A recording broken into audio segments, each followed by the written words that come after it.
বাবা, জঙ্গলটা কত সুন্দর। হ্যাঁ বাবা, প্রকৃতি সবসময় সুন্দর। বাবা, ব্যাঙ সাপ খাচ্ছে। এই কথা কাউকে বলবে না। আমরা জানি সাপ ভ্যাং খায়, কিন্তু ভ্যাং সাপ খেতে পারে না। তাই এই কথা কাউকে বলবে না, সবাই ভুল বুঝবে। ঠিক আছে বাবা, কাউকে বলবো না। গতকাল দেখি ব্যাঙ সাপ খাচ্ছে।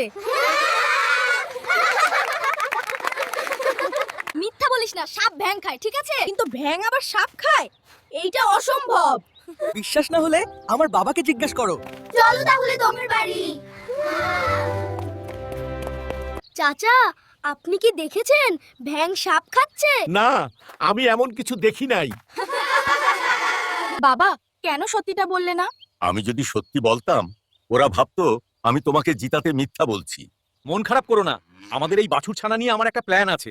সেটা করতে পারলে পরে তুমি বন্ধুদের সাথে জিতে যাবা। কি প্ল্যান বলো বাবা? এই বাছুর ছানাকে প্রতিদিন সকালে আমাদের পুকুরে ছেড়ে দিব, তারপর গোসল করে উঠে এসে দুধ খাবে।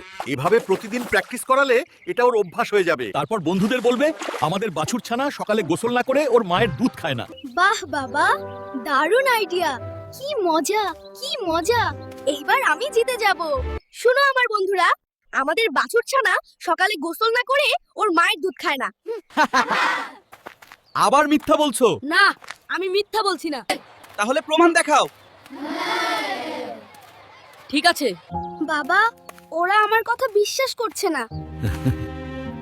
এই যে, আমি এখনই তোমাদেরকে প্রমাণ করে দিচ্ছি।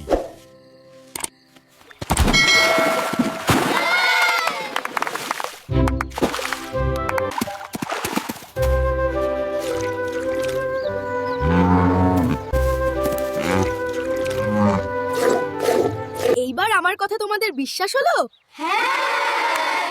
আমি জিতে গেলাম। বন্ধুরা, সবাই ভিডিওটা শেয়ার করে দাও।